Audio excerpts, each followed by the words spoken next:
Bayangkan sebuah rumah besar yang penghuninya banyak.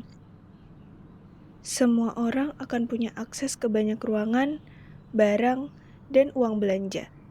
Di rumah ini, laporan keuangan ibarat CCTV yang dipasang di setiap sudut rumah.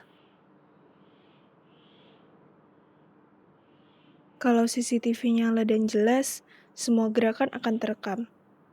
Orang jadi hati-hati karena tahu setiap aktivitas bisa dilihat dan dicek. Kalau ada yang hilang atau janggal, kita bisa cek rekamannya. Siapa yang ambil, kapan, dan bagaimana caranya. Tapi kalau CCTV dimatikan atau kabur gambarnya, disitulah peluang kecurangan mulai muncul. Dalam organisasi, laporan keuangan bekerja sama seperti CCTV. Jelas, lengkap, dan akurat. Sebaliknya, laporan yang dimanipulasi itu sama saja dengan mematikan CCTV. Karena laporan keuangan bukan cuma angka, ia adalah kamera pengawas yang menjaga organisasi tetap bersih.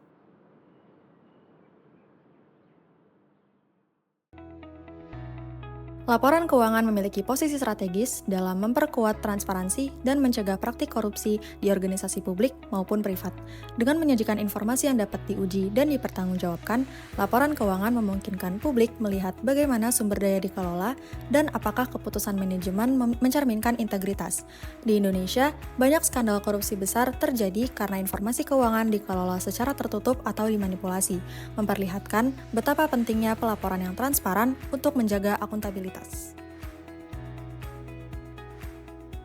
Transparansi dalam laporan keuangan adalah fondasi kepercayaan. Ketika laporan disajikan dengan jujur, para pemangku kepentingan, mulai dari investor, regulator, hingga masyarakat, dapat menilai kondisi organisasi secara objektif. Namun, ketika transparansi hilang, manipulasi menjadi lebih mudah untuk dilakukan, seperti yang terlihat dalam kasus korupsi Jiwasraya, di mana rekayasa laporan investasi menyebabkan kerugian negara triliunan rupiah dan menipu para pemegang polis. Tertutupnya informasi keuangan membuat penyimpangan tersebut berlangsung lama. Akuntabilitas juga merupakan unsur kunci dalam mencegah korupsi. Organisasi yang mengolah dana publik tentu wajib mempertanggungjawabkan seluruh operasionalnya secara jelas. Laporan keuangan menjadi instrumen utama yang menunjukkan apakah penggunaan anggaran sesuai dengan ketentuan. Di Indonesia, kasus BLBI menggambarkan bagaimana lemahnya akuntabilitas dan minimnya transparansi pengelolaan keuangan negara pada masa itu, membuka ruang korupsi sistematik dan penyalahgunaan fasilitas pendanaan pemerintah dalam skala besar. Ketika laporan keuangan tidak mencerminkan kondisi yang sebenarnya, muncul kesenjangan antara harapan masyarakat dan realitas yang tertutupi, sebuah kondisi yang memicu krisis legitimasi. Contoh nyata terlihat pada kasus Asabri, di mana laporan kinerja investasi selama bertahun-tahun tidak menunjukkan fakta kerugian besar yang ternyata terjadi. Ketika fakta terungkap, kepercayaan publik runtuh, dan organisasi harus menghadapi tekanan besar karena dianggap gagal menjaga akuntabilitas. Laporan keuangan juga terhubung erat dengan tata kelola perusahaan atau corporate governance. Pengawasan yang kuat melalui komite audit, pengendalian internal, kebijakan anti penyuapan, dan mekanisme whistleblowing dapat mencegah manipulasi. Kegagalan tata kelola inilah yang terlihat dalam kasus IKTP, di mana markup anggaran terjadi karena lemahnya pengawasan dalam proses perencanaan dan pelaporan keuangan. Kasus ini menunjukkan bahwa korupsi seringkali berakar pada lemahnya mekanisme kontrol formal yang seharusnya melekat dalam sistem akuntansi. Skandal-skandal besar tersebut mengingatkan bahwa penyelewengan informasi keuangan dapat berdampak sistematik. Banyak pelaku korupsi memanfaatkan celah pengawasan untuk menyembunyikan aliran dana, manipulasi laporan, dan menutupi transaksi yang tidak sah. Krisis global yang pernah terjadi juga menunjukkan bagaimana buruknya pelaporan dapat mengguncang stabilitas ekonomi. Hal ini mendorong berbagai negara termasuk Indonesia untuk memperkuat standar akuntansi, regulasi pelaporan, dan pengungkapan risiko agar ruang penyelewengan semakin kecil. Ketika kualitas pelaporan meningkat, potensi kecurangan dapat dideteksi lebih awal. Laporan keuangan yang akurat membantu auditor dan regulator menemukan pola transaksi tidak wajar, penggelembungan aset, hingga pengeluaran fiktif. Kasus-kasus seperti Pertamina, era korupsi kondensat, dan penyalahgunaan dana proyek-proyek strategis menunjukkan bagaimana manipulasi laporan dapat digunakan untuk menutupi aliran dana gelap yang berlangsung bertahun-tahun sebelum akhirnya terbongkar. Selain laporan finansial, pengungkapan non-keuangan menjadi penunjang penting upaya anti korupsi. Banyak organisasi kini memasukkan kebijakan integritas, pencegahan penyuapan, dan uji tuntas dalam laporan tahunan. Pengungkapan seperti ini membantu menilai budaya organisasi dan komitmen nyata terhadap bersih-bersih korupsi. Di sektor publik, misalnya laporan kinerja anggaran dan realisasi belanja menjadi alat penting untuk memantau apakah program berjalan sesuai tujuan atau justru menjadi ruang terjadinya korupsi seperti pada kasus korupsi dana bansos. Hukuman mati. Kita paham juga bahwa pandemi COVID ini dinyatakan oleh pemerintah bahwa ini adalah bencana non-alam. Sehingga tentu kita tidak berhenti.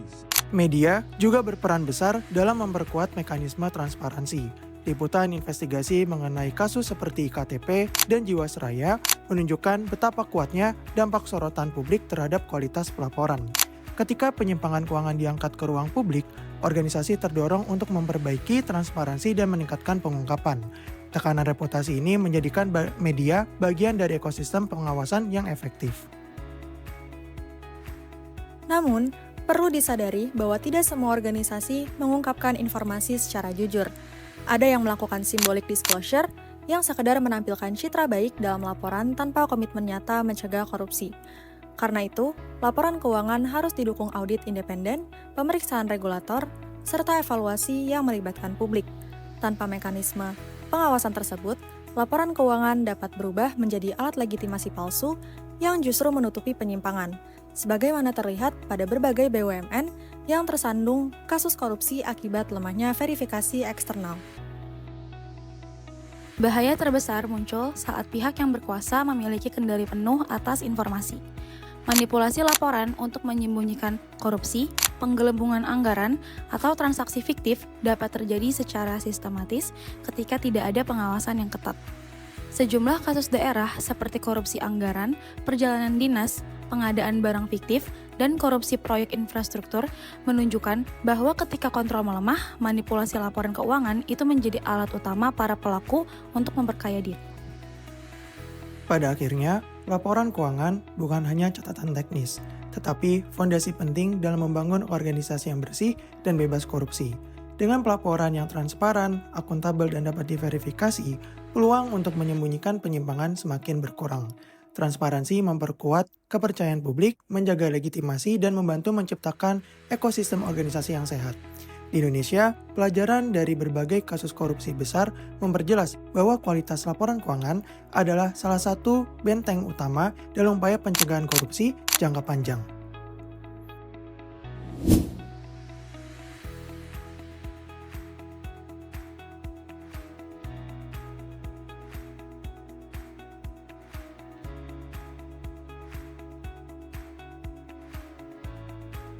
Dalam keuangan, setiap sentuhan pasti meninggalkan jejak.